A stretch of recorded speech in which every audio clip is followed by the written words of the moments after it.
নয়নের তারা নবী মুহাম্মদুর রাসূলুল্লাহ সাল্লাল্লাহু আলাইহি ওয়াসাল্লাম আমাদেরকে মুহাব্বত শিক্ষা দিয়েছেন, আমাদেরকে আদব শিক্ষা দিয়েছেন। আব্বাজি আমার সাহাবায়ে কেরাম রিদওয়ানুল্লাহি তাআলা আলাইহিম আজমাইন আমার নবী পাকের দরবারে বসতেন, কত আদব তাদের মধ্যে ছিল, কত তাদের মুহাব্বত ছিল, জানের থেকে বেশি তারা মুহাব্বত করতেন। বাবা নবী পাক সাল্লাল্লাহু আলাইহি ওয়াসাল্লাম যখন তার আম্মা জানকে হারিয়েছেন, এ সোনামানি কেরামত, আম্মা জান হারানোর পরে অনেক ঘটনা আমার নবী পাক সাল্লাল্লাহু আলাইহি ওয়াসাল্লাম আব্বা জান তো হারিয়েছেন পেটে থাকাকালীন, আম্মা জানকে হারিয়েছেন 6 মাস বয়সে। এবার দায়িত্ব নিলেন ওনার দাদাজি খাজা আব্দুল মুতাল্লিব রাদিয়াল্লাহু তাআলা আনহু। দায়িত্ব নেওয়ার পরে কয়েকদিন এমনি করে বছর কেটে গেল, 2 বছর হয়ে যায়, প্রায় 2 বছর সমাপ্তির দিকে। বাবা আমার খাজা আব্দুল মুতাল্লিব রাদিয়াল্লাহু তাআলা চলতে পারেন না, বাবা আমার চলাফেরা কমে গেছে। ওনার 10টি বেটার মধ্যে আব্দুল্লাহ রাদিয়াল্লাহু তাআলা দুনিয়ার বুকে নাই, 9টা বেটা বেঁচে আছেন। 9টা বেটাকে ডাক দিয়েছেন, ওগো আমার বেটারা তোমরা আমি আব্দুল মুতাল্লিবের ডাকে এসো, আমরা বসে একটা আলোচনা করি। আব্বু যখন ডাক দিয়েছেন, সন্তানেরা সব হাজির দিয়েছেন। খাজা আব্দুল মুতাল্লিব প্রস্তাব দিলেন, বাবারা আমি আব্দুল মুতাল্লিব চাই আমার নাতি, আমার নয়নের তারা মুহাম্মদ সাল্লাল্লাহু আলাইহি ওয়াসাল্লাম আব্বাহারা আম্মাহারা এতিম একটি বাচ্চা, এই বাচ্চাটার বয়স কেবল 8 বছর হতে যাচ্ছে। এখনই আমি হয়তো আর বাঁচবো না, তাহলে আমার পরে এই বাচ্চাটার দায়িত্ব কে নেবে তোমরা একবার বলো, একবার বলো। আমি নবী পাকের জিন্দেগি জীবন এখনো বলিনি, জন্ম নেওয়া, ওটা আমি বলে দেব পরে ইনশাআল্লাহ সংক্ষিপ্ত। আর আমি এক গজলের মধ্যেই নবীর মিলাদ পাঠ করে নিয়েছি, সুবহানাল্লাহ। বন্ধুরে 9টি ছেলে দায়িত্ব নেয়, বলতে চাই ও আব্বুজি আমরা 9টি ভাই প্রত্যেকেই দায়িত্ব নিতে রাজি। বাপের মনে তো বড় আনন্দ, কিন্তু উনি সঙ্গে সঙ্গে বললেন, বাবারাও জেনে রাখো শুধু দায়িত্ব নিলে হবে না, দায়িত্বটা এমন হতে হবে যেন তার আপনার সন্তানের থেকে বেশি, তার অর্থের থেকে বেশি, এমনকি নিজের সন্তানের থেকে বেশি মহব্বত করতে হবে। এমনকি এই মুহাম্মদ সাল্লাল্লাহু আলাইহি ওয়াসাল্লাম ইনি শেষ জামানার নবী হবেন। আমি খাজা আব্দুল মুত্তালিব জেনেছি, আমি বুঝেছি, আমি সব জানি। তবে জেনে রাখো বাবা, নিজের জীবনের থেকে বেশি যে মহব্বত করতে পারবে আমি খাজা আব্দুল মুত্তালিব, তার কাছে আমার এই মুহাম্মদকে অর্পণ করব, তার আগে আমি অর্পণ করব না। দায়িত্ব দিতে চাই না, সবাই তো দায়িত্ব নিতে চাই, কিন্তু অর্থের থেকে বেশি, নিজের সন্তানের থেকে বেশি যে প্রেম করতে হবে এতিম বালকটাকে, এমন কোন বাচ্চা এগিয়ে আসে না। হঠাৎ হযরত আবু তালিব উঠে বলতেছেন, আব্বুজি আব্বুজি আমি নিজের জানের থেকে, এমনকি নিজের সন্তানের থেকে, আমি দুনিয়ার সমস্ত মানুষের থেকে বেশি এই বাচ্চা মুস্তাফাকে মহব্বত করব, ভালোবাসবো, দায়িত্বটা আমাকে দিয়ে দিন। আমার নবী তো যখন সাল্লাল্লাহু আলাইহি ওয়াসাল্লামের দায়িত্ব যখন খাজা আবু তালিব নিয়েছেন, বাড়ির দিকে যাচ্ছেন, মনে মনে চিন্তা করছেন আমার বিবি মানবে কিনা জানি না। বিবির নাম ফাতেমা বিনতে আসাদ। বিবির নাম কি? ফাতেমা বিনতে আসাদ। আব্বাজি আমার এমন সামাতে বাড়ির ভিতরে গেছেন, গিয়ে বলছেন, বিবি গো একটি ঘটনা ঘটে গেছে। কি ঘটনা? আব্বু আমাদের ডাক দিয়েছিলেন, দিয়ে এই কথা বলেছেন, আমি তো আমার জানের থেকে বেশি, সন্তানের থেকে বেশি মহব্বত করব বলে আমি দায়িত্ব নিয়েছি। সঙ্গে সঙ্গে ফাতেমা বিনতে আসাদ তিনি বলতেছেন, ওগো আমার স্বামী, আমি চাচ্ছিলাম অনেক দিন থেকেই এই রকম দায়িত্ব যদি আমি পেয়ে যেতাম, আমি মায়ের মতো মুস্তাফাকে লালন পালন করতাম। সুবহানাল্লাহ, নারায়ে তাকবীর, নারায়ে তাকবীর, নারায়ে রিসালাত, নারায়ে রিসালাত। বন্ধু আমার নবী, আপনার নবী সাল্লাল্লাহু সাল্লাল্লাহু আলাইহি ওয়াসাল্লাম খাজা আবু তালিবের বাড়িতে থাকতেছেন। একদিন দিন যায় রাত যায়, এমনি করে আপনার একদিন হয়ে গেল। চাচার বাড়িতে থাকেন, বাচ্চারা যেমন আপনার খাওয়ার সময় একটু কাড়াকাড়ি করে, উনি কিছু করতেন না, চুপ করে বসে থাকতেন। বাবাজি আমার এমন আলাদা করে ওনাকে খেতে দিতেন, বড় মোহাব্বত করতেন স্বামী আর স্ত্রীতে। এমনি করে আপনার অনেক দিন যখন কেটে গেল, খাজা আবু তালিব আপনার এদিকে খাদিজাতুল কুবরা সালামুল্লাহি আলাইহা রাদিয়াল্লাহু তাআলা আনহার কাছে আপনার কিনা দেখা সংবাদ যায়। কি সংবাদ যায়? ডাকাতের দল, দস্যুর দল আমার মালমাত্তাগুলো সব ধ্বংস করে দেয়। খাজা আবু তালিব বলেন, ওগো খাদিজাতুল কুবরা, আমার কাছে একটা পরামর্শ আপনাকে দিতে পারি। পরামর্শটা হলো এই, যত ডাকুত আছে, যত চোর আছে, এদের সমস্ত মালের বিনিময়ে মাল নেবে, আর ওই মালগুলো ওরা রাখবে, ব্যবসা বাণিজ্য করবে। এখন চিন্তা করতে হবে না, আপনার মাল তারা লুটে পুটে খায়। ওরা যখন নিজ কিছু বিনিময়ে নিয়ে যাবে, তখন নিজেরাই তার দায়িত্ব পালন করে ডিউটি দেবে, আর ডাকাতি চুরি করবে না, কারণ তার অর্থের বিনিময় নিয়েছে। ভালো কথা। এ কথাই যখন রাজি হয়, উনি ডাকাতদের গিয়ে বলেন, ওরাও রাজি হয়ে যায়। মালমাত্তা নিয়ে আপনার কিনা ব্যবসাতে দাঁড়াতে যাবেন বলে খাজা আবু তালিব নিয়ত করেছেন। আব্বাজি আমার বাড়িতে গিয়ে বলতেছেন, আমি যে যাব, বিবির কাছে তো বলা হলো, কিন্তু আমার ভাতিজা মুস্তাফা আব্বাহারা মাহারাও, এই বাচ্চাটাকে আমি জানের থেকে বেশি মোহাব্বত করব বলেছি। আমি যদি দাঁড়াতে চলে যাই, এই বাচ্চাটার দিকে কে বা খেয়াল রাখবে? এমন সমাজের কাছে গিয়ে বলছেন, মুস্তাফা আমি তেদারাতে যাব, তুমি কি বলতে চাচ্ছ? সঙ্গে সঙ্গে বলেন, চাচাজি আমারও তো মন চায় তেদারাতে যাওয়ার। জোরে বলুন সুবহানাল্লাহ। খাজা আবু তালিব নিয়ে চলেছেন আমার নবী সঙ্গে, আরো মক্কার অনেক ব্যক্তিরা সঙ্গে রয়েছে। বাবাজি আমার এমন সময়তে যখন আপনার দেখা গেল তেদারাতে যাবেন অনেক মানুষকে নিয়ে, বাবা একটি জায়গার নাম হলো বুহাইরা, ওখানে একটা গির্জা আছে। আব্বা আমার গির্জার একজন পাদ্রী আপনার আগে তাদেরকে দাওয়াত পাঠিয়ে দিয়েছেন, এই কাফেলা দলকে দাওয়াত দাও, কাফেলা দলকে নিমন্ত্রণ করো, আমার বাড়িতে আনাও। আব্বাজি আমার নিমন্ত্রণ দেওয়া হয়েছে, সবাই গেছে। মুস্তাফা অল্প বয়স বলে তাকে ওই সমস্ত সামানের কাছে বসিয়ে রেখে গেছে। মুস্তাফা তুমি ডিউটি দাও, আমরা দাওয়াত খেয়ে আছি, পরে তুমি যাবে। এমন সময়তে আপনার কেন ওই পাদরি ডাক দিয়ে বলতেছেন, দেখছেন সে বাচ্চা তো আসেনি। এমন সময় বলছে, বাচ্চাটি কোথায়? বাচ্চাটাকে ডাক দাও। আব্বাজি বাচ্চা না এলে কাউকে খেতে দেওয়া হবে না। ওই পাদরির কথাটি শুনে বাবা আমার খাজা আবু তালিব জিজ্ঞাসা করেছিলেন, ওগো বাবাজি ব্যাপারটা তো বুঝে আসলো না, দায়িত্ব আপনাদের নিমন্ত্রণ দিলেন, কিন্তু নিমন্ত্রণ দেওয়ার পরে আমরা এলাম, বাচ্চাটার মধ্যে এমন কি দেখেছেন যে বাচ্চাটাকে দেখে আপনি আমাদেরকে দাওয়াত করেছেন? ডাক দিয়ে বলছেন ওই পাদরি, আয় আবু তালিব তুমি কি জানো না, ওই বাচ্চাটাকে নিয়ে যখন পাহাড়ের দেশ থেকে তোমরা আসতেছো, আমি দেখতেছি পাহাড় এবং গাছপালা গুলো কদমে ঝুঁকে সেজদা করতেছে। সুবহানাল্লাহ। দেখি আর আকাশের এক টুকরো মেঘ তার মাথার উপরে ছায়া প্রদান করতেছে। এখনো নবুয়াত এলান হয়নি, এখনো নবুয়াত এলান হয়নি। এই যুবকেরা আমার ওই আপনার কিনা রাহিব বলেছে, আপনার পাদরি বলেছিলেন বাবু হাইরা জায়গাতে আপনার বলেছিলেন, ওগো আবু তালিব আপনি জানেন না ওই ছেলেটার মাথার উপরে এক টুকরা মেঘ ছায়া প্রদান করে। আমি দেখেছি এই লক্ষণটা পৃথিবীতে কোন নবী ছাড়া কারো হতে পারে না, কারণ আমি তাওরাত কিতাবে দেখেছি নবী যাদের হবে, নবী যিনি হবেন তার আলামত এমন এমন হবে। ওগো খাজা আবু তালিব তোমরা মানো আর নাই বা মানো, আমি রাহিব জানি এই ছেলেটা আখিরি জামানার নবী হয়েছে। সুবহানাল্লাহ। আর তুমি বলছো নবী 23 বছর জীবন মানবো আর মানবো না। ও কিসে আপনার ব্রেনকে নষ্ট করেছে? হ্যাঁ, কে? ইবলিসে? আপনি মানছেন না মান নবী? আমরা আহলুস সুন্নাত ওয়াল জামাতের মানুষ, আমরা নবী পাকের 23 বছরের জীবনটাও মানি। পাশাপাশি আমার নবী পাক সম্পর্কে আমাদের আকীদা হলো এই শরীয়তের বয়স হলো তার 63 বছর। এই 63 বছরে আব্বাজি আমার 40 বছরের অধিক পরিমাণ মারেফাত করেছেন নবী, 23 বছর করেছেন শরিয়াত নবী।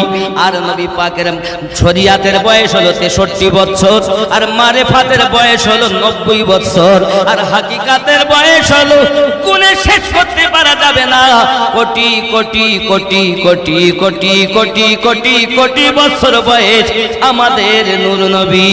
সুবহানাল্লাহ। তুমি যদি মনে করো নবী প্রেমিক শুধু 23 বছরের এই কথা মানব, এটাই বলা তুমি বন্ধ দিয়ে দাও। যদি তুমি এটা বন্ধ না দিতে পারো, আমি আমিনউদ্দিন এটাই বুঝাতে চাই, নিশ্চিত তোমাকে আমি এটাই বুঝাতে চাচ্ছি বাবা, তুমি 72 দলের অন্তর্ভুক্ত হয়ে গেলে কথায় কাজে আকীদায় ইঙ্গিতে যারা আমার নবী সম্পর্কে কিঞ্চিত কিয়া বিয়াদবি করে, জেনে নিতে হবে 72 দলের মানুষ ওই ব্যক্তির জন্য আল্লাহ জাহান্নাম তৈরি করেছেন। কিন্তু বাবা তুমি জাহান্নামে যেতে গেলেও মাওলা পাক থেকে টিকিট নিতে হবে, জান্নাতে গেলেও মাওলা পাক থেকে টিকিট নিতে হবে। সুবহানাল্লাহ। টিকিট মাওলা পাক দিবেন, জান্নাতেরও টিকিট তিনি দিবেন, জাহান্নামীদেরও টিকিট তিনি দেবেন। তো মাওলাকে মানছো না? হ্যাঁ গো, কত সমস্যা। আমার নামে তাকবীর দিলে আনন্দ হয়, পীরের নামে তাকবীর দিলে আনন্দ হয়, আর যেই মাওলা পাকের নামে তাকবীর দিতে মুখটা কালো হয়ে গেছে, বুঝে নিতে হবে। আরে পীরের নামে তাকবীর দিলে আনন্দ হচ্ছে, তা বেলায়াত যেখান থেকে আসলো তার নামে তাকবীর দিলে রাগ হয়, তার মানে ও বেলায়াতকে মানে না। এর দুটি কারণ, এক ও জানে না, আর নইলে ওকে যাদেরকে ও অনুসরণ করে তারাই ইবলিসওয়ালা।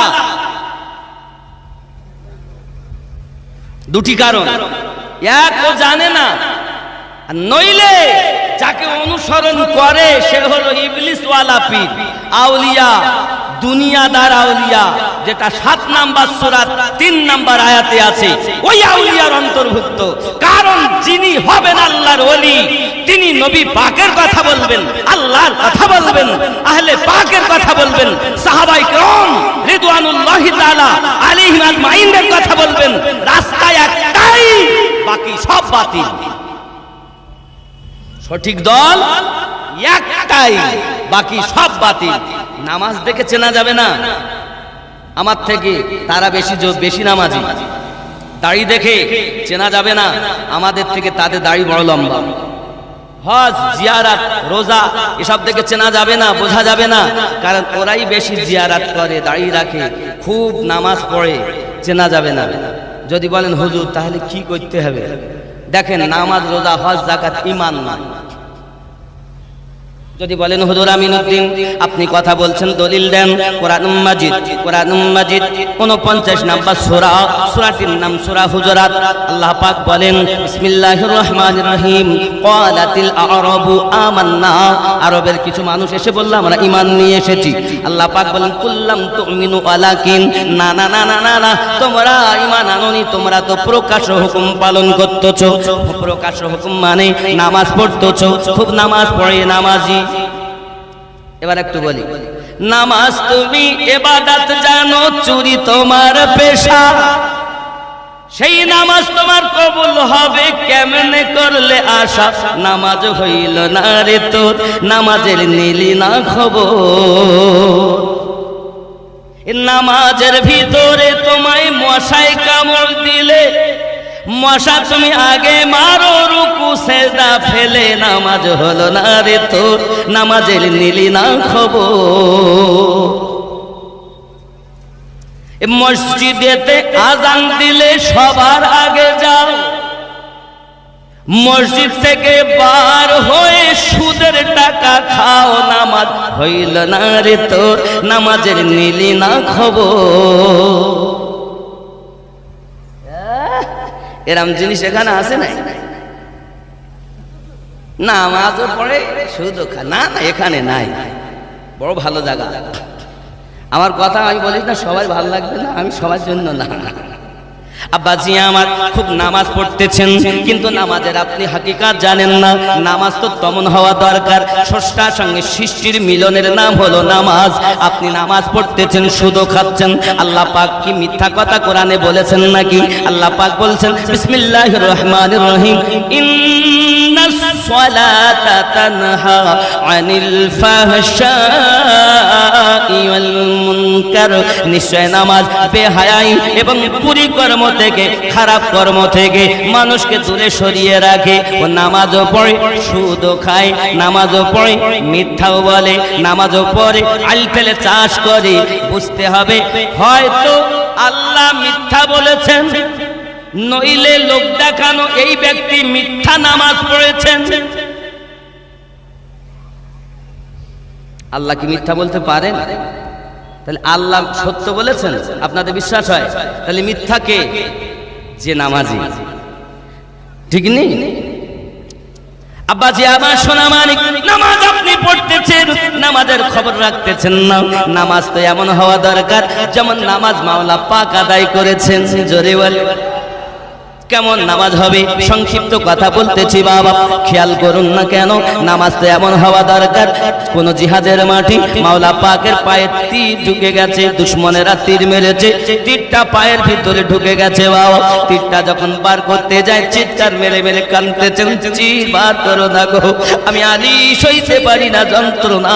আমার নবী পাক বলেন কেউ শান্ত হও, কেউ তীরে হাত দেবে না, আমি যখন অর্ডার দেব তখন তীর বার করবে। মাওলা পাক যখন নামাজে গেলেন, আমার নবী অর্ডার দিলেন এবার তীরটা বার করো। বাবাজি নামাজ হালাতে পায়ের তীর টেনে বার করা হয়, মাওলা আলীর খবর নাই। নামাজ হইল না রে তোর, নামাজের নিলি না খবর। নামাজ তুমি ইবাদত জানো, চুরি তোমার পেশা। এরকম ও রুকু ঠিকভাবে করে না, সেজদা ঠিকভাবে করে না, আলহামদুলিল্লাহি রাব্বিল আলামিন আর রহমানির রহিম আর সব কিছু বাবা কি করতেছে? সব মন বাজারে, মন বাড়িতে, মন মাঠে, নামাজ পড়তে ঘাটে। হবে তো? নামাজ তুমি ইবাদত জানো, চুরি তোমার পেশা। ওই নামাজ তোমার কবুল হবে কেমনে করলে আশা? নামাজ হইল না রে তোর, নামাজের নিলি না খবর। মাওলা পাককে জিজ্ঞাসা করা হয়, ওগো মাওলা পাক, ওগো কারামাল্লাহু ওয়াজহুল কারীম, হযরত শেরে খোদা আলী কারামাল্লাহু ওয়াজহুল কারীম, বলুন না আপনি কেমন নামাজ পড়তেন? মাওলা বলেন আমি একটি সেজদা দিতাম, আর উঠে যখন বসে যেতাম দ্বিতীয় সেজদা তত সময় দিতাম না যত সময় আমি আলী আমার রবকে দেখে না নিতাম। সুবহানাল্লাহ। খুব খেয়াল করুন, আমার দিকে লক্ষ্য করুন, খেয়াল করুন। তাহলে আমাদের উচিত হবে আমার নবীকে পাওয়ার জন্য ওলি আল্লাহর কাছে যাওয়া।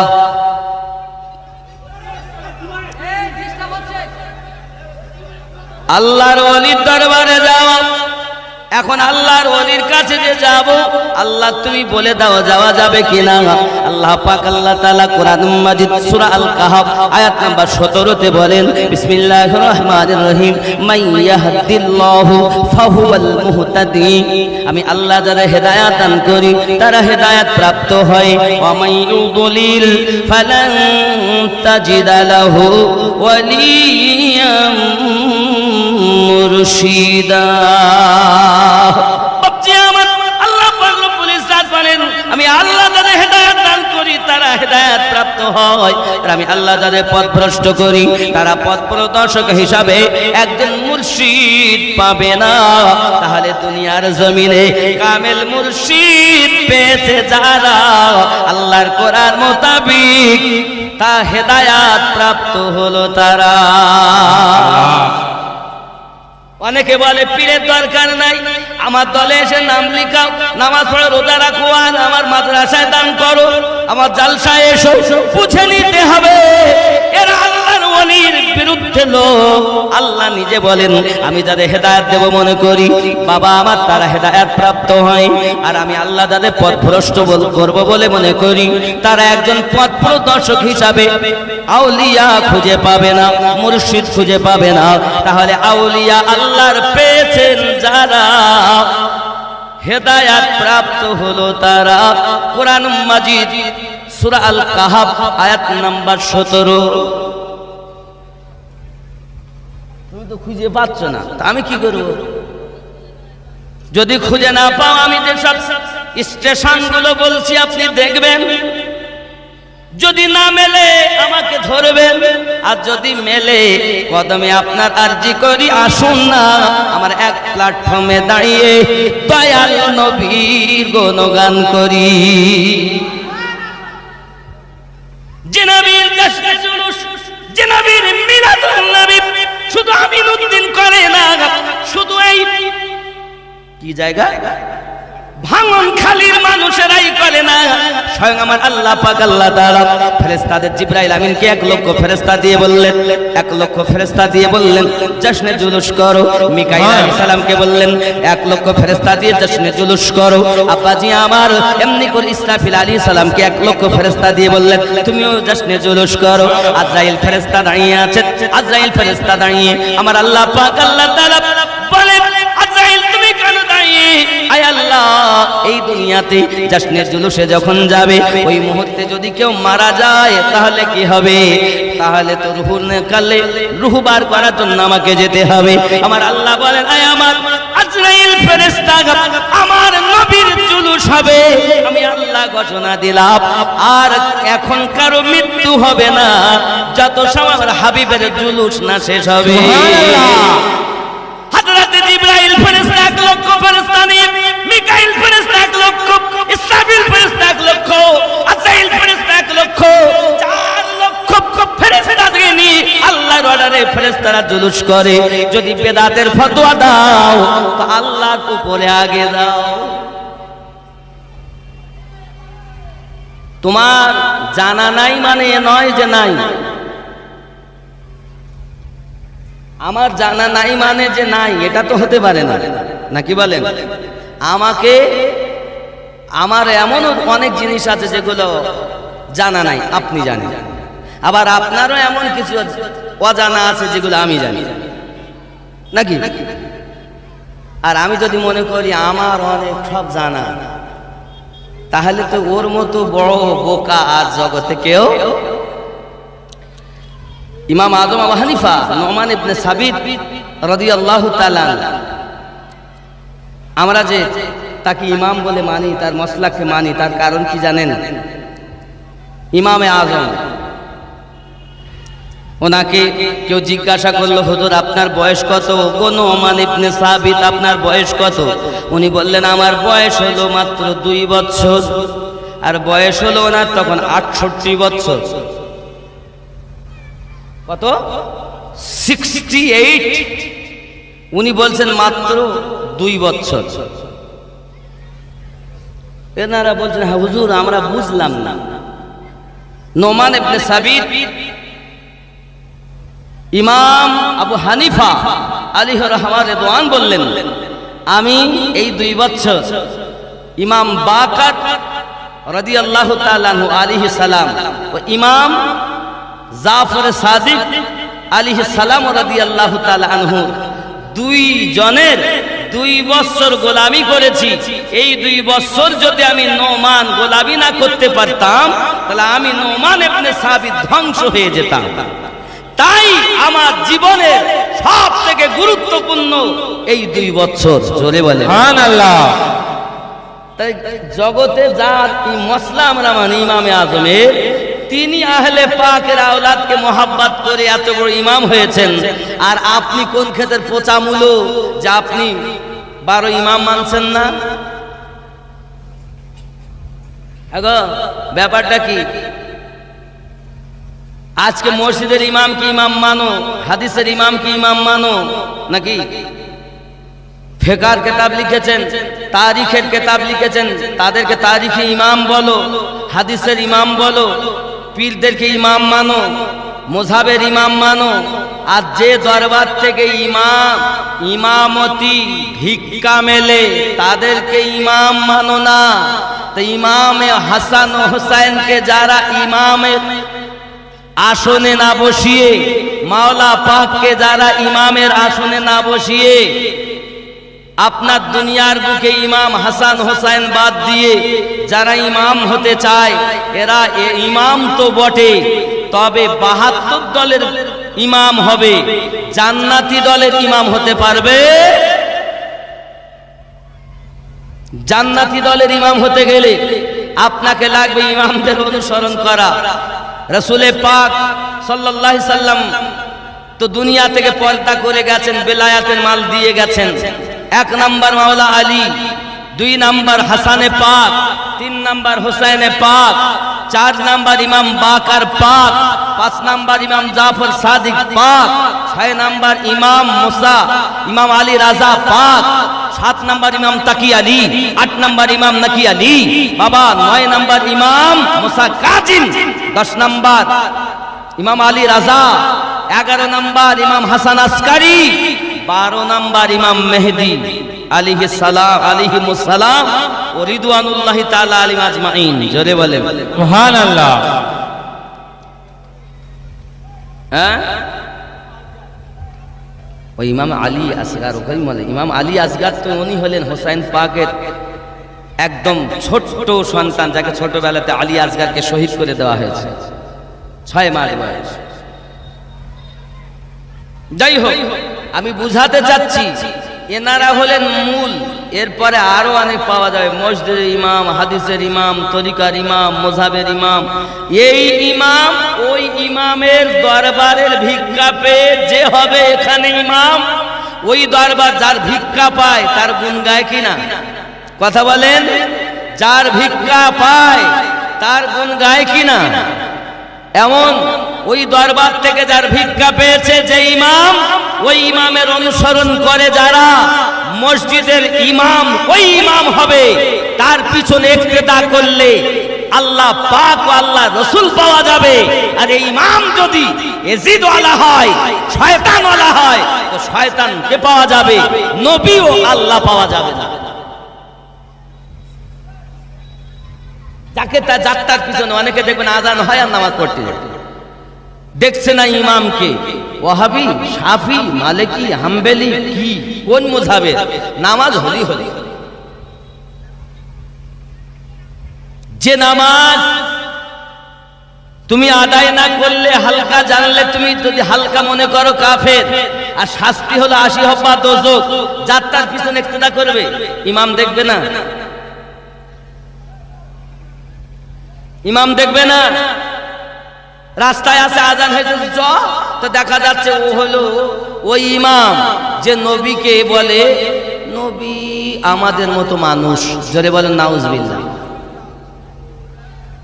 তার পিছনে ইক্তেদা করা যায়। যারা আহলে পাক ও সাহাবায়ে কেরাম রিদওয়ানুল্লাহি তাআলা আজমাইনের দলের, তারা কখনো বাড়ি গিয়ে নামাজ পড়বে 20 মিনিট লেট করে, তা ওই যার পিছনে পড়ে নামাজ হবে না তার পিছনে ইক্তেদা করবে না, কারণ ও নামাজ হতে গেলে ইমাম আগে সঠিক হওয়া দরকার। নামাজ এমন একটি ইবাদত, স্রষ্টার সঙ্গে সৃষ্টির সম্পর্ক হয়। তা যাকে আপনি ইক্তেদা করে দাঁড়িয়েছেন, ও সম্পর্ক হলো শয়তানের সঙ্গে, তাহলে ও আপনাকে আল্লাহ দেখাবে? তা তো চলবে। নবী পাক বললেন 72 দল যাবে জাহান্নামে। তো দল 72 বেশি না এক বেশি? 72 দল বেশি না? আপনি ইসলামের ইতিহাস প্রথম থেকে ঘেটে যদি দেখেন তো দেখবেন প্রথম যুদ্ধ হয়েছে ইসলামের, তার নাম হলো বদরের যুদ্ধ। ওদিকে 1000, এদিকে 313, নাকি? হক বাতিল পার্থক্য করে ইমাম পাক দেখিয়ে গিয়েছেন সে যুদ্ধে 22,000 ওদিকে, 72 জন এদিকে। ইসলামের ইতিহাসই বলছে যারা হক থাকবে তারা কম থাকবে। আর আপনি লম্বা জামাত দেখে ঢুকে গেছেন। শোনেন, বলছে হাফেজ, কারি, মাওলানা, মুফতি, এমএলএ, এমপি, নেতা সব ওদের। তোমাদের কি আছে? তা আমাদের কিছু নেই, নবীর মোহাব্বত আছে। তোমার কি আছে? আমাদের কিচ্ছু নেই, এমএলএ এমপি কিছুই নেই। আমাদের এমএলএ নেতারও নেতা, সরকারও সরকার, দুজাহানের বাদশাহ সরওয়ারে কায়নাত নবী পাকের মোহাব্বতে ভরা। আব্বাজি, তাহলে ওদের মধ্যে কি নাই? আছে কিনা আপনি বিচার করেন, কথায় কাজে আকীদায় ইঙ্গিতে। যদি কেউ বিয়াদবি করে সে সঠিক নয়, তা আপনি বিচার করেন আপনার ব্রেন দিয়ে যে কোথায় মোহাব্বত আর কোথায় শুধু ঢং রাচানো ইবাদত। যে কোরআন মাজিদের সূরা হুজরাতের আপনার কিনা 14 নম্বর আয়াত বলছিলাম, 49 নম্বর সূরা, কুল্লাম তুমিনু ওয়ালাকিন, তোমরা শুধু প্রকাশ্য হুকুম পালন করেছো, নামাজ পড়েছো, রোজা রেখেছো, দাড়ি রেখেছো, জুব্বা গায়ে দিয়েছো, টুপি মাথায় দিয়েছো, পাগড়ি পরেছো, আব্দুর রহিম নাম রেখেছো, আব্দুর রহমান নাম রেখেছো, আমিনুদ্দিন নাম রেখেছো, হজ, রোজা, যাকাত, নামাজ, কালেমা সব ঠিক আছে, লেবাসও ঠিক আছে। এই জন্য তোমরা বলতে পারো কুলু আসলাম না, আমরা শুধু মুসলমান সেজেছি।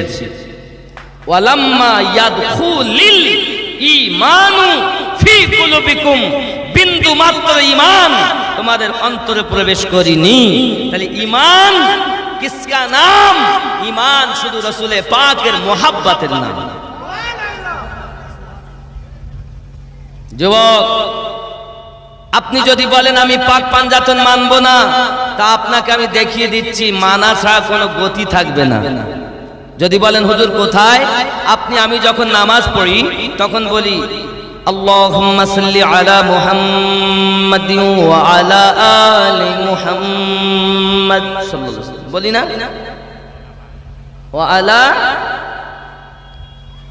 ওয়া আলা আলি মুহাম্মাদ। তাহলে আলে মুহাম্মদ, আলী, ফাতেমা, হাসান আর হুসাইন। আল্লাহ বলেন রুকু আমার, সেজদা আমার, কোরআন তেলাওয়াত আমার, তাসবিহ আমার, বৈঠকে সালাম মুস্তাফা, আসসালামু আলাইকা আইয়ুহান নবিয়্যু। শুধু মুস্তাফাকে দরুদ সালাম পাঠালে হবে না, পাশাপাশি ওয়া আলা আলে মুহাম্মদ এবং নবীর আহলে বায়াতকে তুমি মোহাব্বত করো। নবীর আহলে বায়াত বিহীন নামাজ হয় না, আর নবী পাকের আহলে বায়াত বিহীন তোমার জীবন চলবে কেমন করে? চলবে তাদের শয়তানের দল যারা, তাদের চলবে, হক দলের চলবে না। আরো একটা আপনাদের কাছে ঠোস দলিল দিয়ে যাই, প্রমাণ। দেখবেন যে দল সব থেকে বড় হবে, নবী পাক বলে গেছেন কিয়ামতের পূর্বে যে দল সব থেকে বড় হবে এই দলটা বাতিল বলে জানবে, আর ওই দলের শেষ পরিণতি হলো ওরা দাজ্জালের সঙ্গে থাকবে। কি গো, তাহলে আপনাদের যে দলটা বড় হচ্ছে ও দলটা কোন দল? দাজ্জালওয়ালাদের দল। এ কথা বললি রাগ করে অনেক মুসলমান। আমি বলি বাবা রাগ আমার প্রতি করো না, তুমি নিজে ঘাটাতে ঘাটাতে শেষ করে ফেলেছো। আব্বাজি, এখন যদি মোহাব্বত দেখতে চাও তো সাহাবায়ে কেরাম রিদওয়ানুল্লাহি তাআলা আলাইহিম আজমাইনগণকে মোহাব্বত দেখো। জোরে বলেন সুবহানাল্লাহ। আসুন না বাবাজি, আমার নবী পাক সাল্লাল্লাহু আলাইহি সাল্লামের মোহাব্বত ও প্রেম, আমার নবী পাক সাল্লাল্লাহু আলাইহি সাল্লামের পাওয়ার ও ক্ষমতা অনেক বেশি, অনেক অনেক বেশি, যার কোনো তুলনা করা যাবে না বাবা গো। আমার নবী পাকের মোহাব্বত যারা করেছে জীবন দিতে রাজি, ঈমান দিতে তারা আপনার কিনা রাজি নয়, কলেমা ছাড়তে রাজি নয়, কলেমার বদলে গর্দান কাটিয়ে দিতে রাজি, তারাই হলেন প্রকৃত ঈমানদার। যদি বলুন না ইয়া রাসূলুল্লাহ। আব্বাজি আমার সোনা মানিকেরা, ইসলামের ইতিহাস তুললে দেখা যায় মুসলমান যারা প্রাথমিক কলেমা পড়েছেন, বলা হয়েছে সর্বপ্রথম কালেমা পড়েছেন হযরতে আলী কারামাল্লাহুল কারীম, সর্বপ্রথম কালেমা পড়েছেন হযরতে আবু বকর রাদিয়াল্লাহু তাআলা আনহু, সর্বপ্রথম কালেমা পড়েছেন আম্মাজান খাদিজাতুল কুবরা রাদিয়াল্লাহু তাআলা আনহা, সর্বপ্রথম কালেমা পড়েছেন গোলামদের ভিতরে আপনার কিনা যায়েদ ইবনে হারিস রাদিয়াল্লাহু তাআলা আনহু। আর আপনার কিনা এই জন্য আপনার আহলে সুন্নাত ওয়াল জামাতের জমহুর উলামায়ে কেরামগণ লিখেছেন সবার নাম যখন আগে, তাহলে বাচ্চাদের মধ্যে প্রথম ঈমান এনেছেন মাওলা পাক, বয়স্কদের মধ্যে ঈমান এনেছেন প্রথম সিদ্দিকে আকবর, নারীদের মধ্যে প্রথম ঈমান এনেছেন খাদিজাতুল কুবরা, গোলামদের মধ্যে প্রথম ঈমান এনেছেন যায়েদ বিন হারিস। জোরে বলুন না ইয়া রাসূলুল্লাহ, ইয়া রাসূলুল্লাহ। যুবকেরা এই কালেমার প্রথম সিস্টেম। এখন দেখুন যারা কালেমা পড়েছে ওই সমাজে আপনার তাদের প্রতি অত্যাচার করা হয়েছে, এমন অত্যাচারের তুলনায় বাবা আমার সীমারেখা থাকে না। মারতে মারতে একজন মহিলা ইসলাম ইতিহাসের মধ্যে সর্বপ্রথম বাবা আপনার কালেমা পড়েছেন প্রাথমিক সময়ে যারা, তাদের মধ্যে একজন মহিলা নাম তার হযরত উম্মে সুমাইয়া রাদিয়াল্লাহু তাআলা আনহা। তার হাত কেটে নেওয়া হয়েছে, চোখ তুলে নেওয়া হয়েছে, কান কেটে নেওয়া হয়েছে, সোনামানি তার গুপ্তে স্থানে পল্লব ঢুকাইয়া শহীদ করে দেওয়া হয়েছে। তবে উম্মে সুমাইয়া আমার আম্মা ঈমান ছাড়েননি, আমার নবীর মুহাব্বত ছাড়েননি। এই যুবকেরা সোনামানিকেরাও আমার নবীর পাক সাল্লাল্লাহু আলাইহি সাল্লামকে প্রথমের দিকে যারা ঈমান এনেছেন তাদের প্রতি কত অত্যাচার। হযরত বেলাল রাদিয়াল্লাহু তাআলা আনহু আপনার কিনা টেনে টেনে নিয়ে গেছে, বালু যখন গরম হয়ে যেত গরম বালুর উপরে আপনার কিনা শুইয়ে দিত। একজন মানুষ তার বুকের উপরে চেপে যেত আর চটকাতে দবাতে থাকতো। হযরত বেলাল রাদিয়াল্লাহু তাআলা জবান মোবারকায় একটাই মাত্র আওয়াজ থাকতো, আনতা আহাদুন লা ইলাহা ইল্লাল্লাহ, লা ইলাহা ইল্লাল্লাহ। জোরে বলুন না ইয়া রাসূলুল্লাহ, ইয়া রাসূলুল্লাহ। মানিকেরা শুধু এতটুকুই নয় বাবা, পৃথিবীর জমিনে হযরত বেলাল রাদিয়াল্লাহু তাআলা মুহাব্বত দেখে উলফাত দেখে এমন করে অবস্থাতে রাসূলের পাকের কালেমা দেওয়াটা পড়া তেলাওয়াত করা দেখে হযরত বেলাল রাদিয়াল্লাহু তাআলা তেলাওয়াত করা দেখে নবী পাকের মুহাব্বতে উলফাতে বেকরার হওয়া দেখে আপনার উমাইয়া বিন খালফের আর সহ্য হলো না, জিহ্বাখানা টেনে জিভের মাঝখানে পেরেক বসিয়ে দিয়েছে বাবা, তবু কালেমা ছাড়িনি। এরকম প্রাথমিক যুগের মুসলমান হয়েছে যুবকরে। তারা শুধু এতটুকুই নয়, আরো আপনি কিতাব খুলে খুলে দেখুন কোন সাহাবী রাসূলকে আপনার কিনা কয়লা পুড়িয়ে পুড়িয়ে আঙ্গা তৈরি করা হয়েছে। যখন দাও দাও করে কয়লা জ্বলতেছে বাবা, জীবন্ত মানুষকে কয়লাতে ফেলে দেওয়া হয়েছে, কয়লায় পুড়ে পুড়ে পেটটা দগ্ধ হয়ে যায়, তবু আমার নবী ছাড়ে না। সুবহানাল্লাহ। তোমার কি হয়েছে? তুমি আমার নবীকে কেন প্রেম করো না রে বাবা? প্রেম করো, জানের থেকে বেশি ভালোবাসো। যে নবীজিকে আল্লাহ মোহাব্বত করে আমরা ওই নবীকে মোহাব্বত করব। যুবক আমার নবী আমাদেরকে বুঝাতে চান, উম্মতান এই ইসলামটা আমি তোমাদের কাছে পৌঁছানোর জন্য কত কষ্ট করেছি সংক্ষিপ্ত শুনে নাও। আমি নবী পাক যখন আমার ঘরের ভিতরে, আমার ঘরে 1 মাস 2 মাস কোথাও 3 মাস পর্যন্ত লেখা আছে চুলো কিছু জ্বালানো হতো না, চুলা জ্বলতো না। আমি নবীও যদি এমন অবস্থার মাঝে কিছু খাবার জোগাড় করে রেখেছি, দুশমনের দল এসে ওই খাবারে আপনার কিনা উটের লিদগুলো এনে, বকরির লিদগুলো এনে খাবারে মিশিয়ে দিত, যাতে তারা খাবার যেন না খেতে পারে। ওগো আমার উম্মতানেরা জেনে রেখে দাও, আমি দরুদ রাসূল পাকের জীবন ইতিহাসের সংক্ষিপ্ত কথা আপনাদের কাছে তুলে ধরতেছি। আমার রাসূল পাক বর্ণনা করেন, আমি নবী যখন ঘরের ভিতরে ছিলাম, আমার স্বামী যখন ঘর থেকে বার হই দেখি আমার দরজার সম্মুখে আপনার পচা নাড়ি ভুঁড়িগুলো পড়ে আছে, পচা উটের নাড়ি ভুঁড়িগুলো দরজার সম্মুখে ফেলে রাখতো। এ যুবক আপনি একবার খেয়াল করে দেখুন, আপনার ঘরে দরজায় যদি কোনো মানুষ এসে আপনার কিনা গোবর ফেলে রেখে যায়, দরজার সম্মুখে যদি গরুর পায়খানা গোবর রেখে যায়, তাহলে আপনি তাকে বলবেন কে করেছে, গালিগালাজ করবেন। আর আমার নবী পাকের দরজার সম্মুখে পচা উটের নাড়ি ভুঁড়ি রেখে গেছে। ও আমার উম্মতান, আমি নবীজি নিজে হাতে ওইগুলো নোংরা পরিষ্কার করে আল্লাহ তার হাত ধরে বলেছে, আল্লাহ অবুঝ উম্মতকে বোঝার ক্ষমতা দাও। আল্লাহ। শুধু কি তাই নাকি, আমার নবী বলেন উম্মাতান তোমরা শুনে রেখে দাও আমি রাসূলে পাক সাহেবুল আওলাদ সাল্লাল্লাহু আলাইহি ওয়াসাল্লাম এই জগতের বুকে ইসলামটাকে প্রতিষ্ঠিত করার জন্য পথভোলা মানুষদেরকে আল্লাহওয়ালা বানানোর জন্য জাহান্নামী মানুষদেরকে জান্নাতি বানানোর জন্য নামাজবিহীন মানুষকে নামাজি বানানোর জন্য রোজাবিহীন মানুষকে রোজাদার বানানোর জন্য যাকাতবিহীন মানুষকে যাকাতদার বানানোর জন্য অন্ধ ছিল চোখওয়ালা বানানোর জন্য দিল কালো ছিল নূরের আলো বানিয়ে দেওয়ার জন্য আমি নবী পাক সাল্লাল্লাহু আলাইহি সাল্লাম কত কষ্ট সহ্য করেছি তোমরা জানো না জেনে রাখো আমি নবীজি এমন করে আপনার কিনে একদিনের ঘটনা ঘটে গেছে নবী আমার নামাজ পড়তে গেছেন আর পচা উটের ভুঁড়ি এনে আমার নবী পাকের পিঠের উপরে দিয়ে আবু লাহাব উতবা সাহেবা আর হাতে তালি মারতে দেখো মুহাম্মাদের কি হালাত করে দিয়েছি হযরত আম্মাজান ফাতিমা তু জোহরা সালামুল্লাহি আলাইহা দেখতে পেয়ে তখন বলল হালাত উনি ছুটে এসেছেন আর আব্বার পিঠের উপর থেকে ওই উটের ভুঁড়ি ফেলিয়ে যখন দিয়েছেন নবী আমার নামাজ সমাপ্ত করে হাত উঠিয়ে বলতেছেন